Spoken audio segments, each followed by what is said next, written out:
आपके अपने YouTube channel पर आपका स्वागत है। आज आप पढ़ेंगे क्लास 11th केमिस्ट्री का chapter number 2 structure of atom.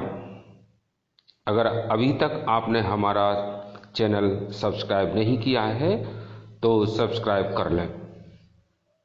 शुरू करते हैं structure of atom. The word atom has been derived from a Greek word atomio, which means uncuttable or non-divisible. The atomic theory of matter was first proposed on a firm scientific basis by John Dalton, a British school teacher, in 1808. His theory is called Dalton atomic theory. Drawback.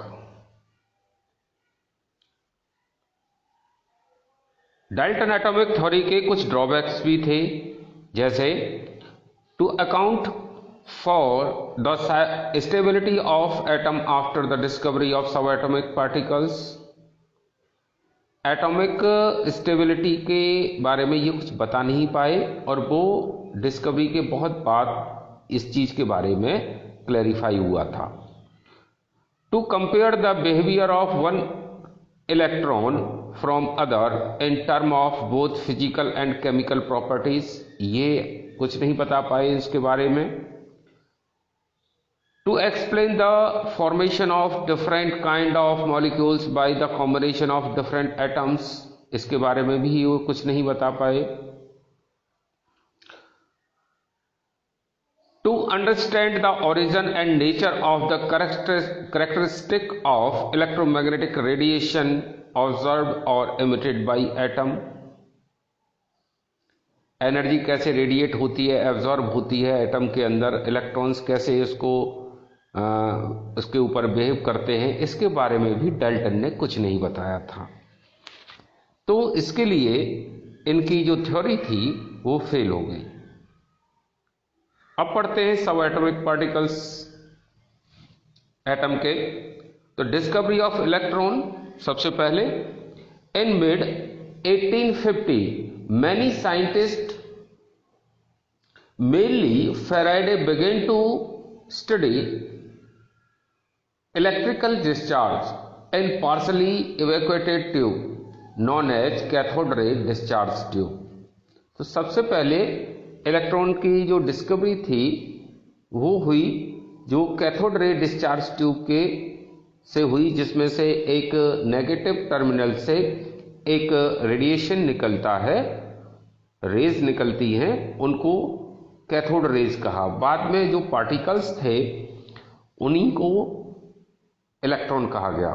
When sufficiently high voltage is applied across the electrodes, current start flowing through a stream of particles moving in the tube from negative electrode to positive electrode. These were called cathode rays or cathode rays particles। इस तरह का एक setup बनाया था और जिसमें negative terminal से raise निकली जो पॉजिटिव यानी एनोड की तरफ जा रही थी। जो रेज जिस पार्टिकल की बनी थी उनको इलेक्ट्रॉन कहा गया।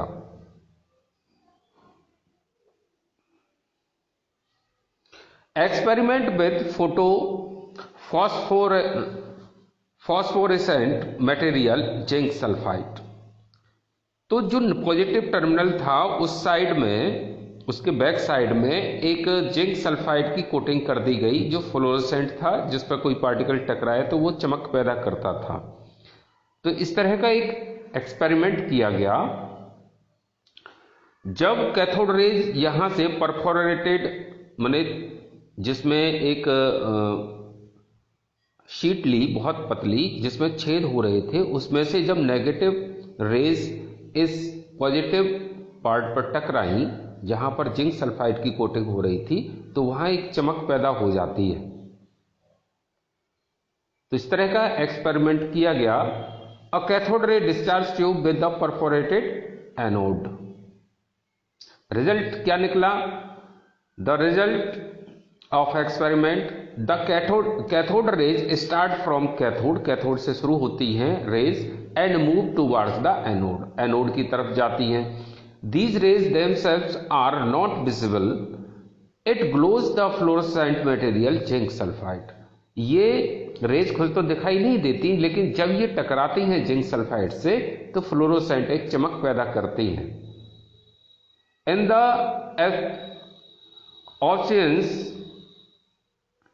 in absence of electrical or magnetic field travel in straight line, अगर इलेक्ट्रिकल या मैग्नेटिक फील्ड अगर इनके बीच में नहीं लगी है तो ये स्ट्रेट लाइन में चली जाती है। Number 4, in presence of field it bends towards the positive terminal anode. अगर बीच में कोई पॉजिटिव टर्मिनल लगा दिया जाए, कोई फील्ड यूज की जाए, तो ये पॉजिटिव टर्मिनल की तरफ बेंड हो जाती हैं। Cathode rays do not depend on material and electrodes and nature of gas present in tube में अगर कोई भी गैस है या इलेक्ट्रोड किसी भी मटेरियल का यूज किया गया है, ये कैथोड रेज उस पर डिपेंड नहीं होती। Thus we can conclude that electrons are basic constituent of all atoms. इस एक्सपेरिमेंट से ये पता लगता है कि जितने भी मटेरियल हैं उनका जो बेसिक कॉन्स्टिट्यूएंट है वो इलेक्ट्रॉन है। कोई सा भी लिया जाए मटेरियल, वहां से इलेक्ट्रॉन डिस्चार्ज होते हैं मेटल से। Charge to mass ratio of electron. In 1897 British scientist J.J. Thomson measured the ratio of electrical charge to the mass of electron by using cathode ray tube and applying electrical and magnetic field perpendicular to each other as well as to the path the electrons। इस तरह का setup बनाया गया और E/M इससे experiment के जरिए उन्होंने कैलकुलेट किया।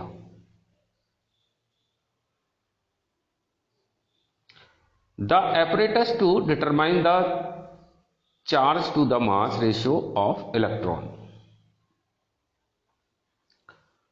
Thomson argued that the amount of deviation of the particle from their path in presence of electrical or magnetic field depend upon: first, magnitude of negative charge on the particle, greater the magnitude of the charge, greater deflection। अगर negative charge particles हैं, अगर इसका magnitude ज़्यादा है, charge ज़्यादा है, तो उतना ही ज़्यादा ये डिफ्लेक्शन करेगा यानी बेंड हो जाएगा। Number 2, lighter particles greater the deflection. हल्के पार्टिकल ज़्यादा डिफ्लेक्शन करेंगे। Deflection increases by the increases the voltage, और जैसे जैसे हम वोल्टेज बढ़ाते जाएंगे डिफ्लेक्शन भी बढ़ेगा। Thomson was able to determine the value of E/M। E/M उन्होंने जो कैलकुलेट किया बाई एक्सपेरिमेंट वो था 1.758820 इंटू 10⁻11 कूलाम पर kg। Charge on the electron, R.A. Millikan का एक एक्सपेरिमेंट था। इन्होंने ऑयल ड्रॉप एक्सपेरिमेंट किया 1906 और 9 से 14 तक। Determine the charge on the electron, और इलेक्ट्रॉन पर उन्होंने चार्ज डिटरमाइन किया, जो उन्होंने पाया -1.6 into 10⁻19 coulomb. Present accepted value is, present time में इसकी एक्सेप्टेड वैल्यू है 1.6022 into 10⁻19 coulomb. We can determine the mass of electron by E/M ratio.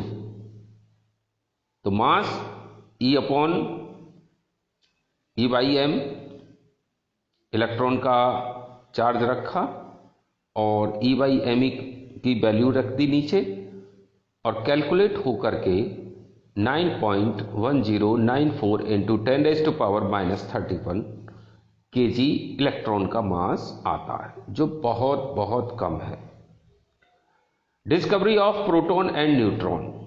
Electrical discharge carried out in modified cathode rays tube lead to the discovery of positive particle also known as canal rays। एक electrical discharge एक canal raise से किया गया, discharge tube से, और उस tube से जो पॉजिटिव टर्मिनल से जो रेज निकली उनको कैनाल रेज कहा। The smallest and positive ion was obtained from hydrogen and was called proton.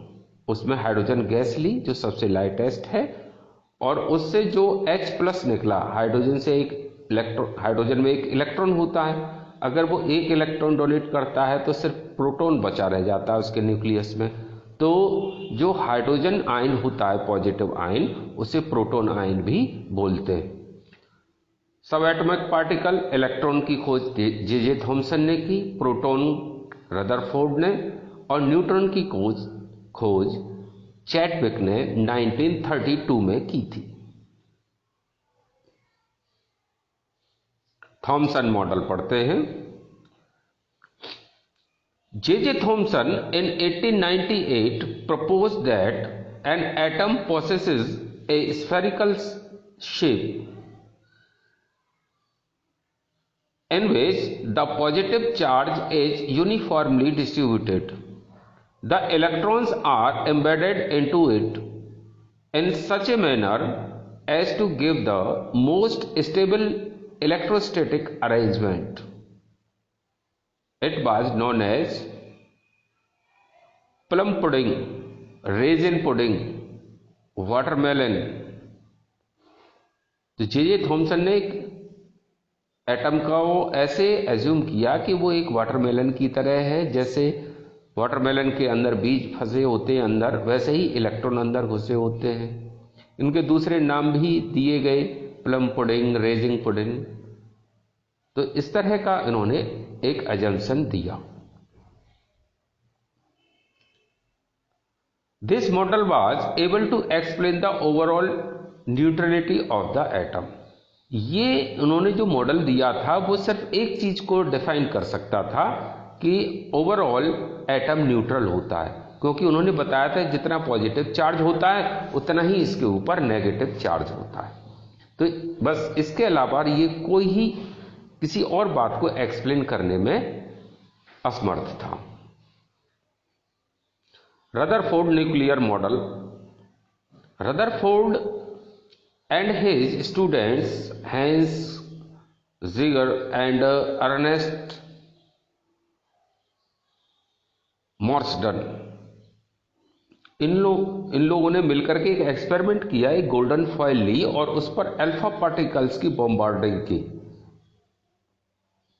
जब गोल्ड फॉयल से अल्फा पार्टिकल पार निकले, डिफ्लेक्ट हुए, तो उस बेसिस पर इन्होंने कुछ पॉस्टुलेट दिए अपने।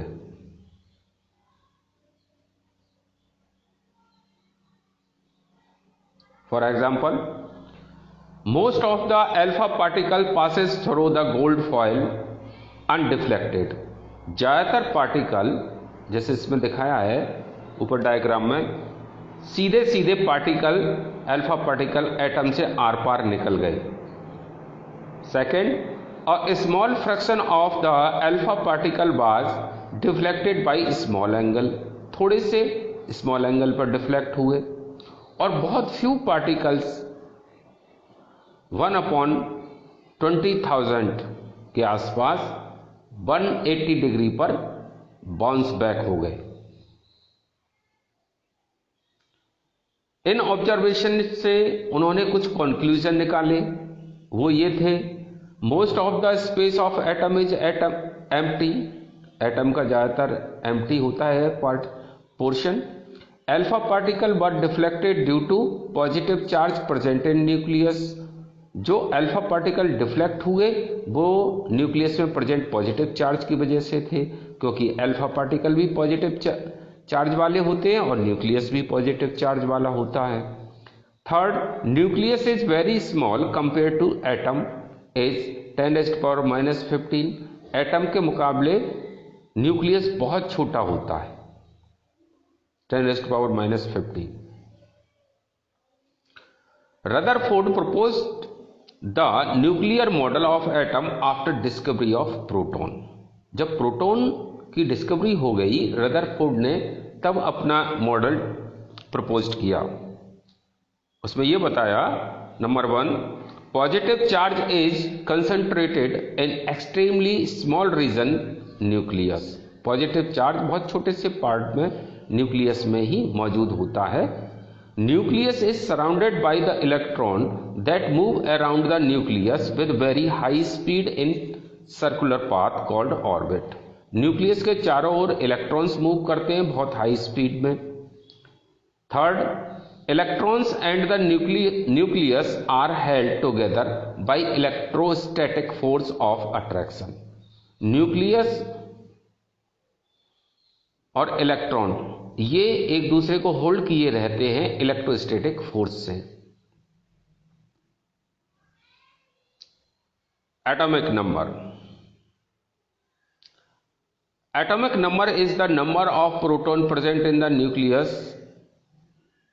It is represented by Z। Atomic number क्या होता है, न्यूक्लियस में जितने प्रोटॉन होते हैं उन प्रोटॉन की संख्या को ही एटॉमिक नंबर कहते हैं। इसको Z से रिप्रेजेंट करते हैं।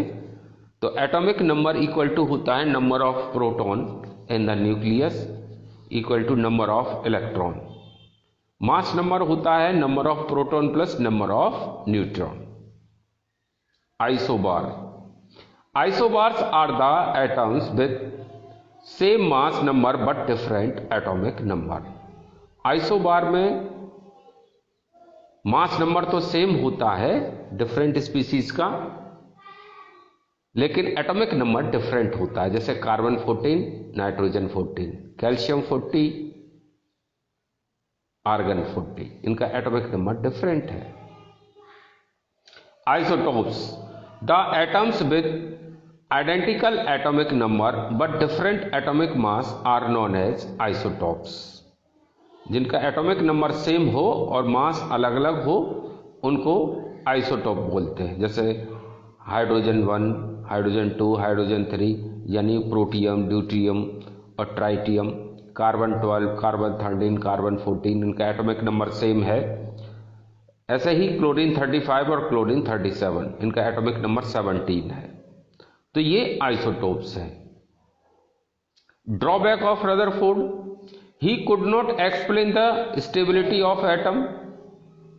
He said nothing about the electronic distribution. Rutherford के कुछ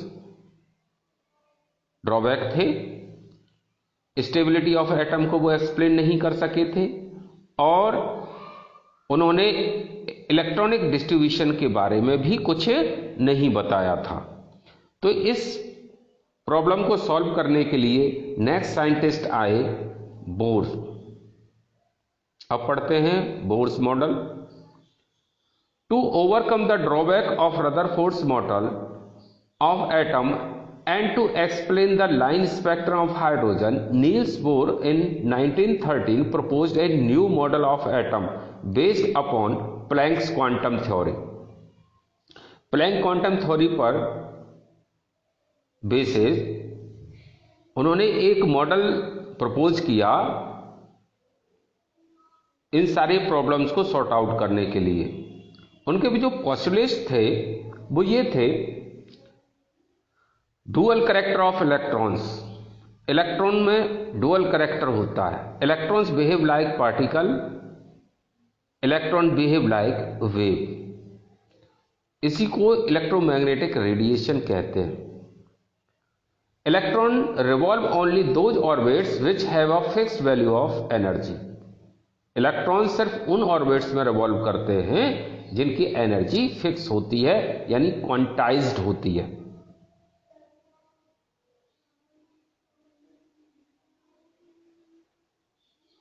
wave nature of electromagnetic radiation.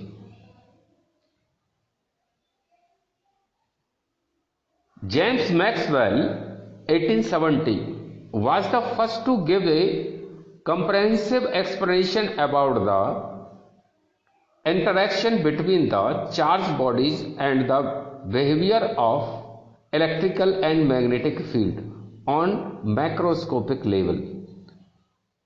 James Maxwell ने सबसे पहले एक बहुत अच्छी एक्सप्लेनेशन दी जिसमें चार्ज बॉडी का जो बिहेवियर है वो इलेक्ट्रोमैग्नेटिक फील्ड में कैसा होता है मैक्रोस्कोपिक लेवल पर यानी बड़े लेवल पर। He suggested that when electricity charge particle move under the acceleration alternating electrical and magnetic field are produced and transmitted, कि जब कोई इलेक्ट्रिकल चार्ज पार्टिकल एक्सेलरेट होता है, मूव करता है, तो वो अल्टरनेटिव इलेक्ट्रिकल और मैग्नेटिक फील्ड प्रोड्यूस करता है। It is called electromagnetic wave. इसी को इलेक्ट्रोमैग्नेटिक वेव कहते हैं और इलेक्ट्रोमैग्नेटिक रेडिएशन भी इसी को बोलते हैं। Electrical and magnetic field are perpendicular to each other. Electrical field और मैग्नेटिक फील्ड एक दूसरे के परपेंडिकुलर होती है यानी 90 डिग्री पर होती हैं, जैसे इस वेव में दिखाया है। एक्स एक्सिस और वाई एक्सिस, जेड एक्सिस 3 दिखाए हैं। तो इसमें से जो इलेक्ट्रिकल और मैग्नेटिक फील्ड है वो यहां दिखाने की कोशिश है कि वो एक दूसरे के परपेंडिकुलर होते हैं यानी 90 डिग्री पर ये मूव करती हैं। इसको मूव करने के लिए कोई सी मीडियम की जरूरत नहीं होती है, ये वैक्यूम में बिना किसी मीडियम के भी मूव कर जाती हैं। The radiation are characterized by the properties namely frequency v and wavelength lambda. इन रेडिएशन को 2 वेरिएबल से हम डिनोट कर सकते हैं, एक्सप्लेन कर सकते हैं, फ्रीक्वेंसी और वेवलेंथ। तो स्पीड इक्वल टू होती है डिस्टेंस ऑफ टाइम। अगर हम c ले रहे हैं यानी स्पीड ऑफ लाइट, तो एक वेव की लेंथ कितनी है और वो इस वेव की लेंथ को पार करने में कितना समय लगता है डिवाइडेड बाई t। तो स्पीड हो जाती है speed of light equal to v lambda. 1/t क्या होती है? फ्रीक्वेंसी होती है। 1/t equal to frequency. तो यहां पर जो ये दिखाई है ये एक फोटोन की स्पीड दिखाई है। लाइट में फोटोन होते हैं और जो फोटोन है वो किस स्पीड से मूव करते हैं? c equal to v lambda. v bar इसे वेव नंबर कहते हैं। वेव नंबर होता है 1/लैम्डा। इसकी यूनिट होती है पर metre. Wave number is defined as the number of wavelength per unit length. Range of visible spectrum. Visible spectrum क्या होते हैं? जिसे जितने स्पेक्ट्रम में जिस वेवलेंथ को मिनिमम से मैक्सिमम के बीच में हम देख पाते हैं उसको कहते हैं विजिबल रेंज, जो होती है 400 से 750 नैनोमीटर की। 1 नैनोमीटर इक्वल होता है 10⁻⁹ मीटर और एंगस्ट्रम होता है 10⁻⁻10 metre. Particle nature of electromagnetic radiation. Planck quantum theory. सबसे पहले जो पार्टिकल नेचर को एक्सप्लेन करने के लिए आई वो प्लैंक थ्योरी आई, क्वांटम थ्योरी। इसको पढ़ते हैं। Some of the experimental phenomenon such as diffraction and interference can be explained by the wave nature. कुछ एक्सपेरिमेंट से ये डिफ्रैक्शन, इंटरफेरेंस ये एक्सप्लेन हो गए थे। डिफ्रैक्शन क्या होता है? Bending of wave around an obstacle. अगर किसी ऑब्स्टिकल लाइट के बीच में रखा जाए तो उसकी नेक्स्ट साइड पर पूरी शेडो आनी चाहिए, लेकिन पूरी शेडो ना आकर के शेडो थोड़ी छोटी हो जाती है, लाइट अंदर की तरफ मुड़ जाती है, इसको बोलते हैं डिफ्रैक्शन। इंटरफेरेंस क्या है? This is the combination of two different frequencies, it is of two type. दो तरह की फ्रीक्वेंसी है, इसका कॉम्बिनेशन को हम कहते हैं इंटरफेरेंस। और इंटरफेरेंस दो तरह का होता है, constructive interference and destructive interference. Constructive interference क्या है? जैसे दो वेव है जो ब्लू से दिखाई हैं और ये कंबाइन होकर के एक बड़ी वेव बना दे, तो ये हो गया कंस्ट्रक्टिव। और डिस्ट्रक्टिव क्या है कि जब दो वेव हैं वो एक दूसरे को काउंटर करके उसके नेचर को डिस्ट्रॉय कर दें और एक जो वेव है वो खत्म हो जाए, जैसे रेड से दिखाया है वेव खत्म हो गई, इसको बोलते हैं डिस्ट्रक्टिव। तो कंस्ट्रक्टिव में बढ़ जाती है वेव का साइज और डिस्ट्रक्टिव में खत्म हो जाते हैं। Up to 19th century, by wave theory, some observation could not be explained. 19वीं शताब्दी तक कुछ कंसेप्ट ऑब्जर्वेशन ये एक्सप्लेन नहीं हो पाए थे, जैसे first, the nature of emission of radiation from hot bodies, black body radiation explain नहीं हो पाया था। Ejection of electron from metal surface when radiation strike it, metal से जो इलेक्ट्रॉन कैसे निकल जाते हैं ये भी एक्सप्लेन नहीं हो पाया था। जब लाइट्स टकराती है तो वो इलेक्ट्रॉन निकालते हैं, जिसे फोटो इलेक्ट्रिक इफेक्ट बोलते हैं, आगे पढ़ेंगे। Variation of heat capacity of solid as a function of temperature, अलग अलग सॉलिड्स की हीट कैपेसिटी अलग अलग होती है, ये भी एक्सप्लेन नहीं हो पाया था कि क्यों होती है।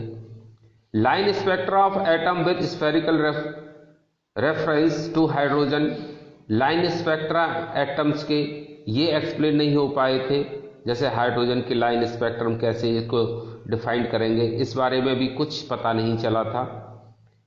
इन 1900 Max Planck gave explanation for the phenomenon of black body radiation. 1900 में मैक्स प्लैंक ने एक एक्सप्लेनेशन दिया था ब्लैक बॉडी रेडिएशन के लिए। वो क्या था?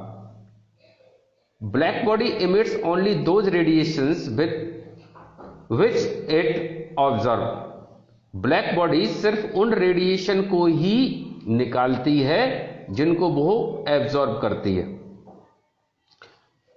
When iron heated, अब जैसे एग्जाम्पल में दिया गया,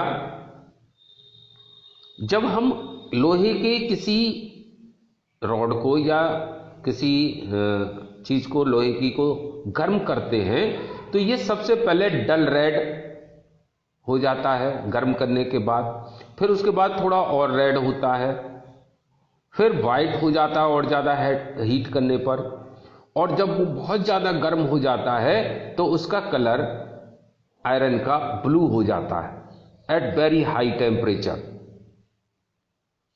अब जैसे जैसे ये गर्म करते जाते हैं इसका कलर चेंज होता जाता है। क्यों हो रहा है चेंज? क्योंकि जो लोअर फ्रीक्वेंसी से हायर फ्रीक्वेंसी तक ये इसके पार्टिकल मूव करने लगते हैं। The ideal body which emits and absorb radiation of all frequencies is called a black body. Black body क्या होती है कि जो सभी की तरह की रेडिएशंस को एब्जॉर्ब कर ले, वो ब्लैक बॉडी रेडिएशन होता है। अब इससे पहले जैसे कि इसमें आयरन का एग्जांपल दिया था कि ये कलर क्यों चेंज करते हैं, क्योंकि जैसे ही गर्म करने पर जो इलेक्ट्रॉन्स होते हैं वो लोअर ऑर्बिट से हायर ऑर्बिट में पहुंचते हैं, और जब वो वापस अपने ग्राउंड स्टेट में आते हैं तो जो एनर्जी उन्होंने जो फ्रीक्वेंसी एब्जॉर्ब की थी उसको रेडिएट करते हैं। ब्लू से जब वो बैक अपने ग्राउंड स्टेज पे आएगा ब्लू कलर एमिट करेगा। ये कलर जब दिखाई देते हैं जब एक्साइटेड स्टेज से वो ग्राउंड स्टेज पर इलेक्ट्रॉन वापस लौटते हैं, तब ये सारे कलर्स दिखाई देते हैं। तो ब्लैक बॉडी क्या होती है? जो सभी तरह की फ्रीक्वेंसी को एब्जॉर्ब कर ले उसको कहते हैं black body. The radiation emitted by the such a body is called black body radiation। और वो एब्जॉर्ब करने के बाद जब वो रेडिएट करती है, निकालती है रेडिएशन, जो हीट जो एब्जॉर्ब की है फ्रीक्वेंसी उसे वापस निकालती है, तो उसे बोलते हैं ब्लैक बॉडी रेडिएशन। अब इंटेंसिटी और वेवलेंथ में इसमें ग्राफ दिखाया है।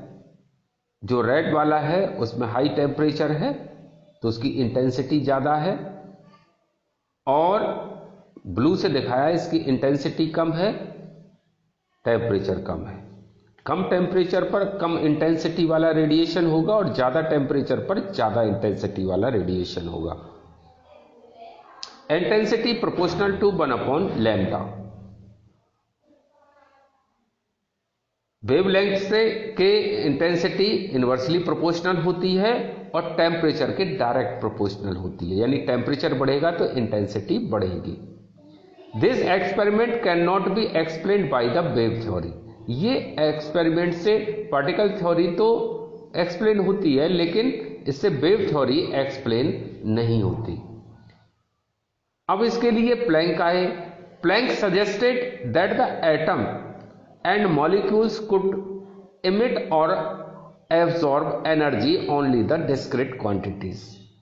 प्लैंक कहते हैं कि जो एटम है, एटम के वो निकालते उन्हीं एनर्जी को हैं जो जितनी एनर्जी को वो एब्जॉर्ब करते हैं, और हर डिस्क्रीट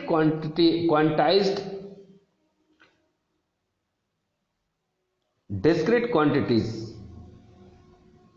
ऑर्बिट में एक जो डिस्क्रीट क्वांटिटी ऑफ एनर्जी है, इट मींस कि हर ऑर्बिट की अपनी एक एनर्जी होती है। उस एनर्जी से जब नेक्स्ट ऑर्बिट में जब इलेक्ट्रॉन जाता है तो एक सर्टेन एनर्जी ही लेकर के जाता है, और जब वापस लौट के आएगा तो जितनी एनर्जी उसने ली है वो वापस उसे रेडिएट करेगा।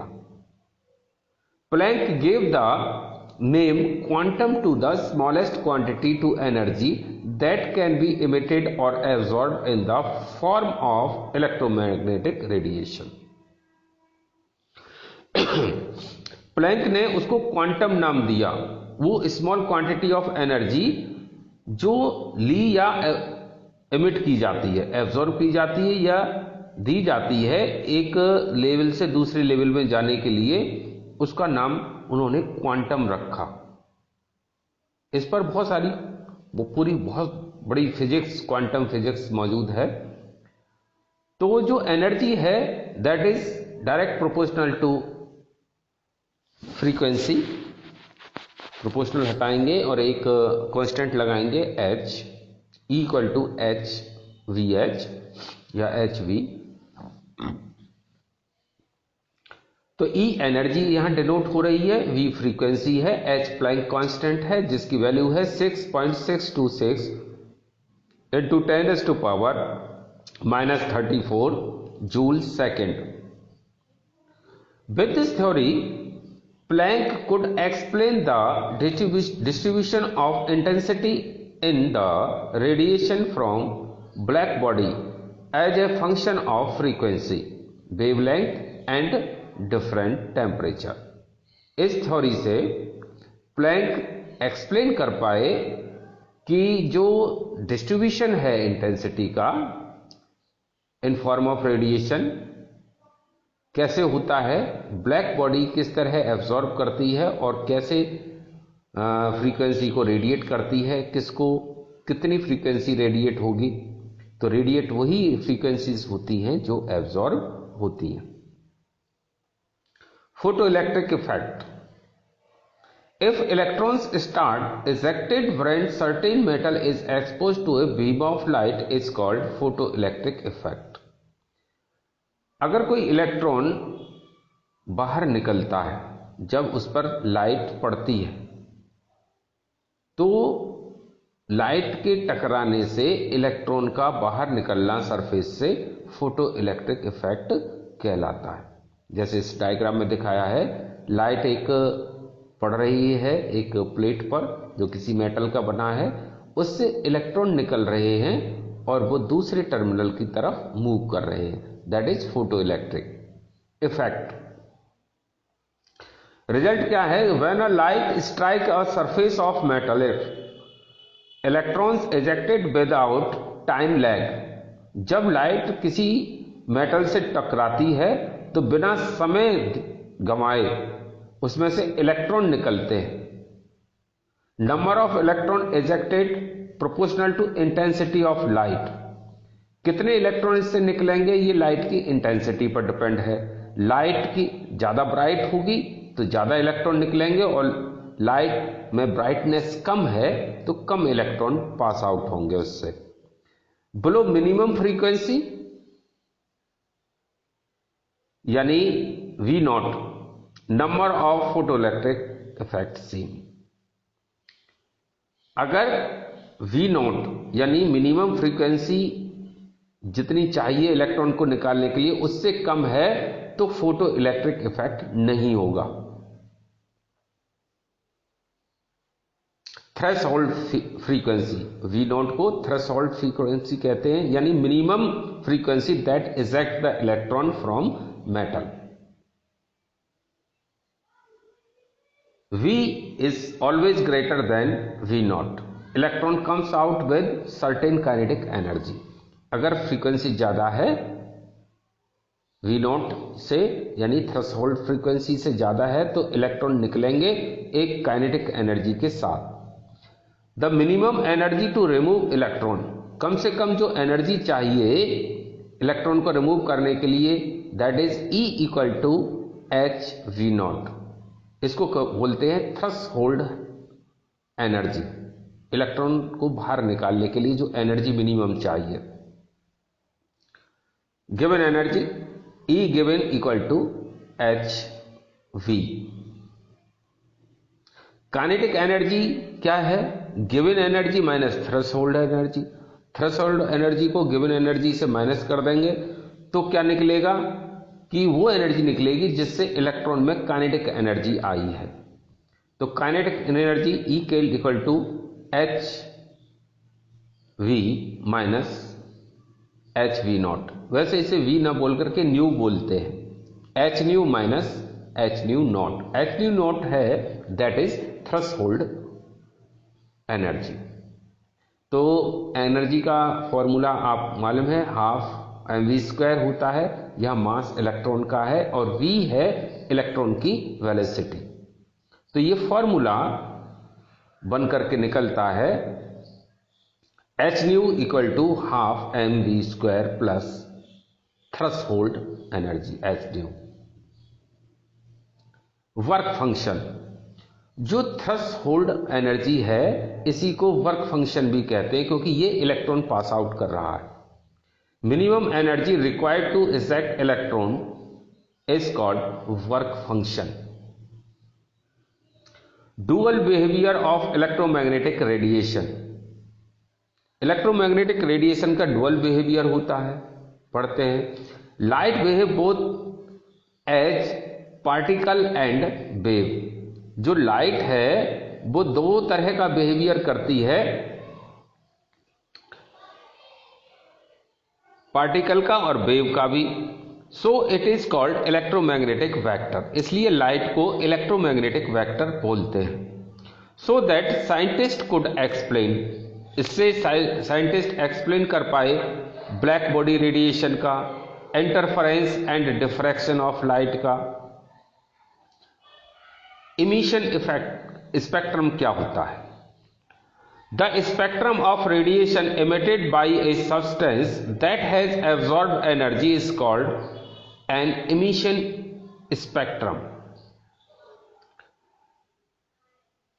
The spectrum जो एनर्जी को इमिट कर रहा है, जो रेडिएशन को इमिट कर रहा है, पास कर रहा है, सब्सटेंस से निकाल रहा है, जो एब्जॉर्ब की गई है उसको बोलते हैं इमिशन स्पेक्ट्रम। इमिशन स्पेक्ट्रम उसका आएगा जब किसी बॉडी से फ्रीक्वेंसी निकल रही है, रेडिएशन हो रहा है, एब्जॉर्ब की, और रेडिएशन वही होगा जो एब्जॉर्ब किया हुआ है। एक्साइटेड क्या बोलते हैं उसको, atom is set when it is absorb radiation. Atom अगर किसी एनर्जी को एब्जॉर्ब कराएगा तब वो एक्साइटेड स्टेट में आ जाता है, तो उसको बोलते हैं एक्साइटेड एटम। स्पेक्ट्रोस्कोपी क्या है? द स्टडी ऑफ इमिशन और absorption spectra is known as spectroscopy. Line spectra, light emits from a body with specific wavelength with dark spaces between them. Such spectra is called line spectra और atomic spectra। जैसे इसमें दिखाया है कि bright band और dark band दिखाई देते हैं, इसी को बोलते हैं लाइन स्पेक्ट्रा। स्पेक्ट्रोमीटर से जब किसी एटम से या किसी मैटर से लाइट निकल रही है और उस लाइट को जब स्पेक्ट्रोमीटर में देखते हैं तो वहां पर इस तरह की लाइंस दिखाई देती हैं। जो ये लाइंस दिखाई देती हैं इसको लाइन स्पेक्ट्रा कहते हैं, जिसमें कुछ ब्राइट लाइंस होती हैं, कुछ डार्क लाइंस होती हैं। Robert Bunsen 1811-1899 was one of the first investigators to use line spectra to identify elements।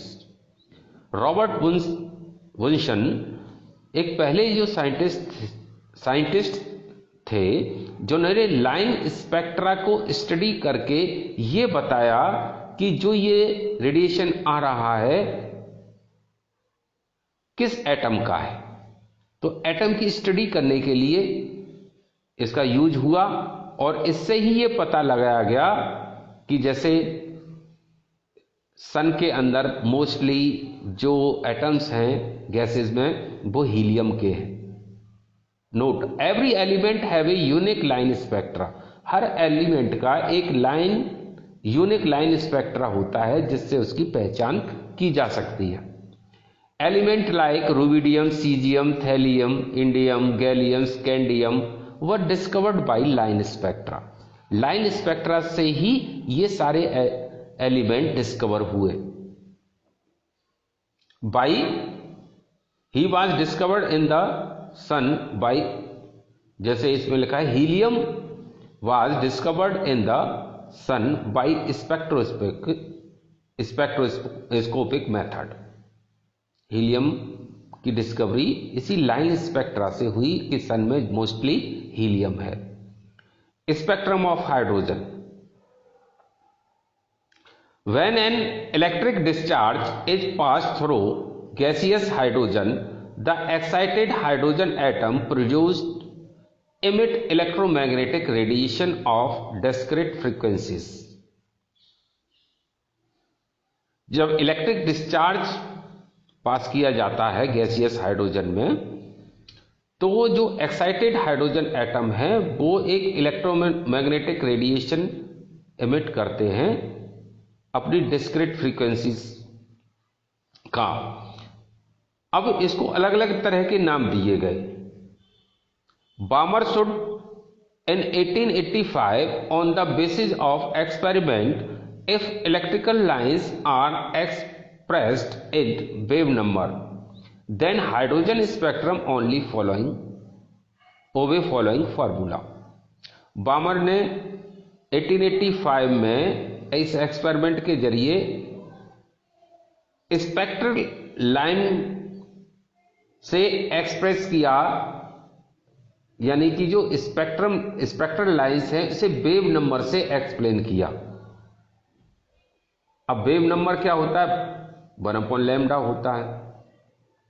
तो इसके एक लिए फॉर्मूला दिया, wave number equal to 109677 bracket 1/2 square minus 1/n² per centimetre. n क्या है? Orbit number. इसमें ऑर्बिट नंबर है 345 लेंगे। The Swedish spectroscopist Jonas Rydberg noted that all series of lines in the hydrogen spectrum could be described by the following expression. Johns Rydberg एक scientist थे, उन्होंने एक formula दिया कि हाइड्रोजन की जितने भी स्पेक्ट्रोमैग्नेटिक लाइंस हैं, जो सीरीज हैं, वो इस फॉर्मूले से डिस्क्राइब की जा सकती है। तो wave number equal to 109677 bracket में 1/n1 square minus 1/n2 square. जो n1 है वो 1 2 3 और n2 है 2 3 4। अगर n1 1 ले रहे हैं तो n2 2 लेंगे, यानी जो ऑर्बिट्स हैं वो सेकंड से फर्स्ट यानी ग्राउंड स्टेट पे आएगा तो कितनी एनर्जी वो रिलीज करेगा, या जाएगा तो कौन सी एनर्जी एब्जॉर्ब करेगा, इससे पता चलेंगे। तो फर्स्ट से सेकंड में जा रहा है या सेकंड से फर्स्ट में आ रहा है। तो अगर फर्स्ट से सेकंड में जा रहा है तो n1 फर्स्ट होगा, और सेकंड से फर्स्ट में आ रहा है तो n1 2 होगा। इस तरह लेंगे। तो इसमें फर्स्ट से सेकंड में जा रहा है, एक्साइटेड स्टेट में जा रहा है, तो n1 1 तो n2 2 लेंगे। तो इस तरह इसको सॉल्व करेंगे। The value of 109677 per centimetre is called the Rydberg constant. Rydberg constant 109677 per centimetre है, इसकी value Rydberg constant. The first 5 series of lines that correspond to n1, जो n1 के लिए फर्स्ट 5 सीरीज हैं उनके कुछ नाम हैं, अलग अलग साइंटिस्ट ने इसके बारे में अपना एक्सप्लेनेशन दिया है।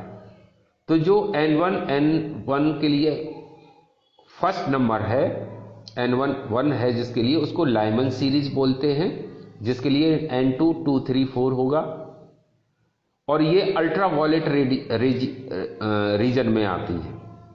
जो बामर सीरीज है उसके लिए n1 2 है और n2 3 4 5 एक आगे से लेते हैं, ये विजिबल रीजन में आती है। जो बामर सीरीज है वो विजिबल रीजन है। n1 3 पाश्चन इंफ्रारेड के लिए यूज होती है, ब्रैकेट इंफ्रारेड के लिए और फन इंफ्रारेड के लिए यूज होती है। इनको इस तरह लाइन से दिखा सकते हैं। लाइमन सीरीज, बामर सीरीज, पाश्चन सीरीज और फिर उसके ऊपर ब्रैकेट और fund series.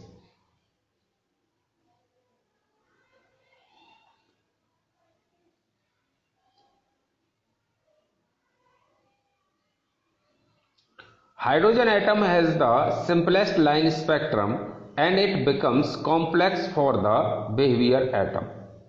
Common to all line spectra. Line spectrum of element is unique. There is regulatory in the line spectrum. Line spectra सबके लिए ये कॉमन होती है, सबके लिए जितने भी लाइन स्पेक्ट्रम आते हैं।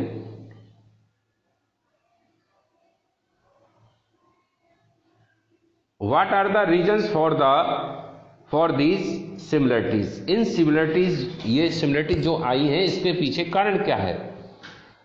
वो कारण दिया बोर मॉडल और दूसरे साइंटिस्ट ने, बोर ने और दूसरे साइंटिस्ट ने।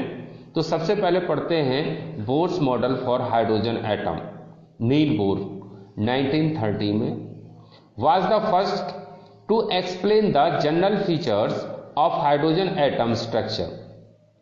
The electrons can move around the nucleus in a circular path of a fixed radius of orbit. Second, energy of electron does not change with time while moving. Third है the frequency of radiation absorbed or emitted between two states that differ in energy by delta E is given by, तो V equal to delta E upon h. Delta E क्या है? Difference in energy, E2 minus E1 upon H। E1 है lower state और E2 है higher state. V क्या है? Verse frequency.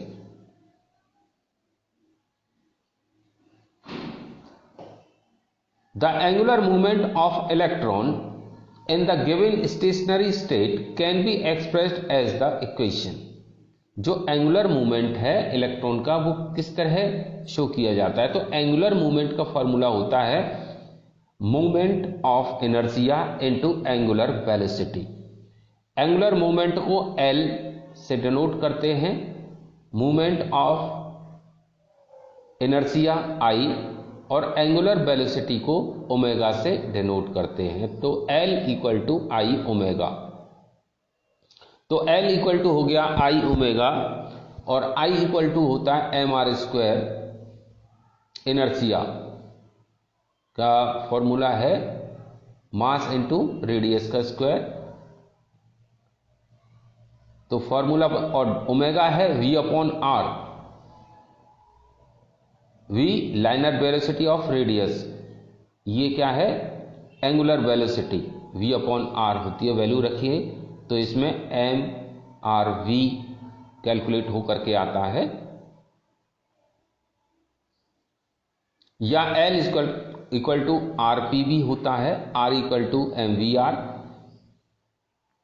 जो यहां पर ये एंगुलर मोमेंटम है वहां से कैलकुलेट होकर के ये आया है।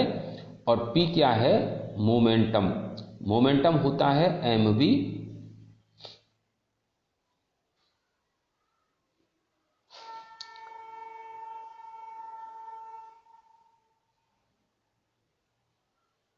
एंगुलर जो मोमेंटम है R इंटू मोमेंटम।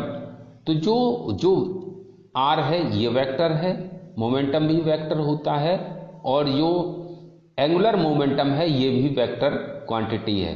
तो जो वेक्टर क्वांटिटी का जो क्रॉस मल्टीप्लिकेशन होता है तो उसको मल्टीप्लाई करने के बाद उस पर साइन थीटा यूज करते हैं। डॉट प्रोडक्ट में कॉस थीटा यूज होता है और क्रॉस प्रोडक्ट में sine theta.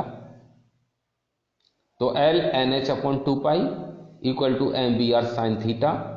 L equal to होता है NH upon 2 pi, N equal to 1 2 3, जैसे हम पहले पढ़ चुके हैं।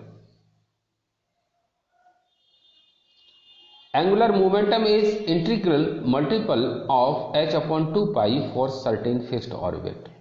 जो एंगुलर मोमेंटम है ये H अपॉन 2 पाई होता है सर्टेन फिक्स्ड ऑर्बिट के लिए, ये याद रखना है। According to Bohr's theory for hydrogen atom, the stationary states for the electron are numbered n equal to 1 2 3 4, known as principal quantum number. The radii of the stationary states are expressed as, जो radii है इसको n square a nought से denote करते हैं, where a nought is 52.9 picometre.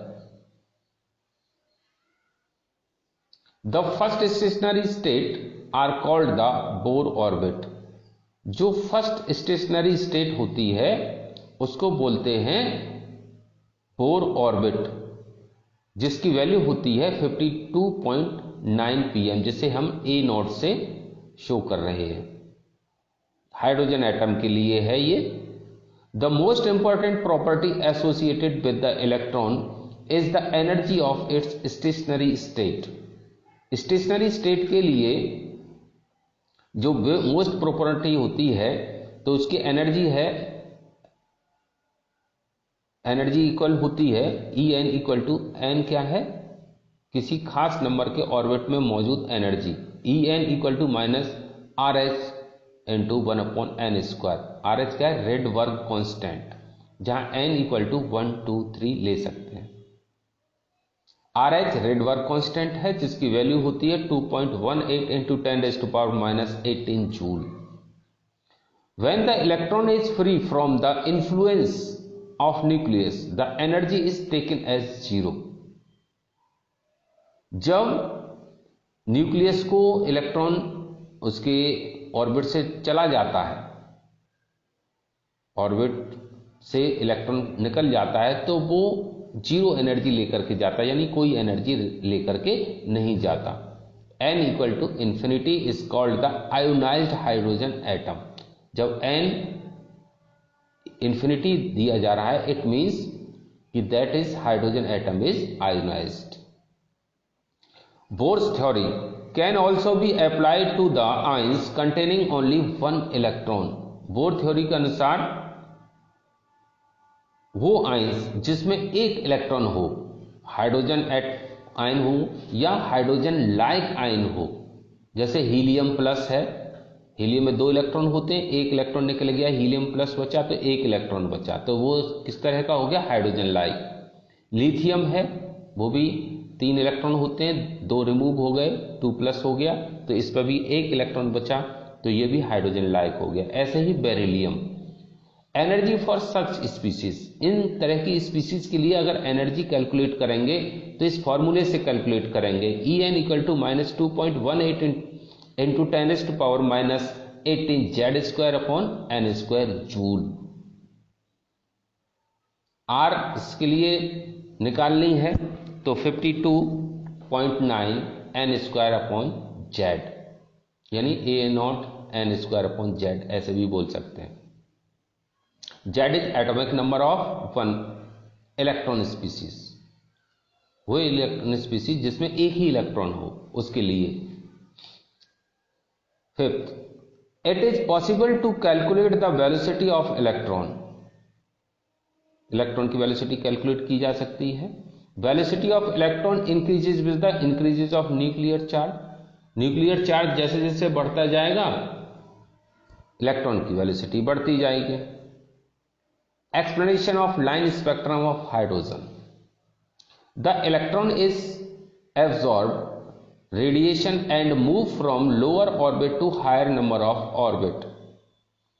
The radiation is emitted when this orbit comes down from higher orbit to lower orbit. जब lower से higher में जाएगा तो एनर्जी एब्सॉर्ब करेगा। रेडिएट जब होगी जब हायर स्टेट से लोअर स्टेट में आएगा, ग्राउंड स्टेट में आएगा। तो इसके लिए फॉर्मूला ये है, डेल्टा एनर्जी क्या होगी कि energy of final state minus energy of initial state, और EF RH/NF² वैल्यू रख देंगे ऊपर से। एनर्जी RH/NF² हमने अभी बताई थी, माइनस ब्रैकेट के अंदर माइनस RH/NI², तो डेल्टा E निकल के आएगा RH/N initial square minus RH Rydberg final square. Rydberg constant ले लेंगे कॉमन, तो ब्रैकेट के अंदर बचेगा 1/NI² माइनस 1/NF²। रेड वर्ग कांस्टेंट क्या है, 1.18 इंटू 10⁻⁻18 ब्रैकेट में 1/NI² माइनस 1/NF² जूल।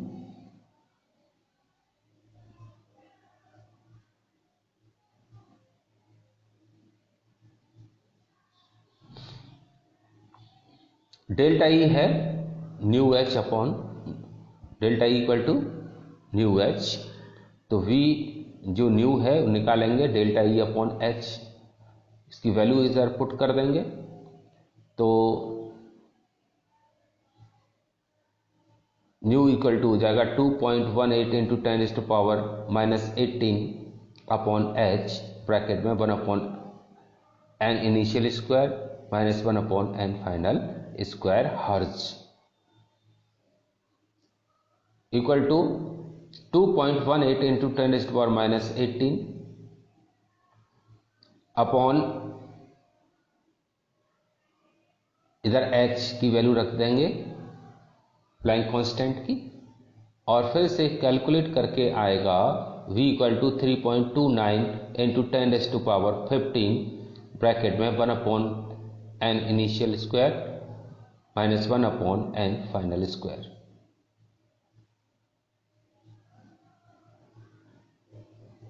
अब इसमें कुछ वेरिएशन है फॉर्मूले को चेंज करने के लिए। तो C इक्वल टू हमने पढ़ा था लैम्डा अपॉन टी, तो C equal to nu lambda होता है